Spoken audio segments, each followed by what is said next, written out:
సరస్వతి నది పుష్కరాలు ప్రారంభమయ్యాయి. తెలంగాణలోని జయశంకర్ భూపాలపల్లి జిల్లా కాళేశ్వరం క్షేత్రంలోని త్రివేణి సంగమంలో మొదలైన ఈ పుష్కరాలకు భారీ సంఖ్యలో భక్తులు తరలి వస్తున్నారు.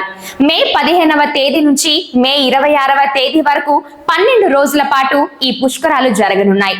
రోజుకు 40,000 నుంచి 50,000 మంది భక్తులు పుష్కరాలకు వస్తారని అంచనా వేశారు. పుష్కరాల కోసం 35 కోట్లతో రేవంత్ రెడ్డి ప్రభుత్వం ఏర్పాట్లు చేసింది. తెలంగాణ ఆర్టీసీ 33 జిల్లాల నుంచి 220 స్పెషల్ బస్సులను నడుపుతున్నారు. మహారాష్ట్ర, ఆంధ్రప్రదేశ్, కర్ణాటక, తమిళనాడు రాష్ట్రాల నుంచి పుష్కరాలకు లక్షల సంఖ్యలో భక్తులు తరలి రానున్నారు. అదేవిధంగా ఏపీఎస్ఆర్టీసీ సైతం ఈ పుష్కరాల కోసం ప్రత్యేక బస్సులను నడపనుంది. ఇందుకు ప్యాకేజీలను సైతం ఖరారు చేసింది. వివరాలను 8004298487 మరియు 9390398475 నంబర్లకు ఫోన్ చేసి తెలుసుకోవచ్చని సూచించారు.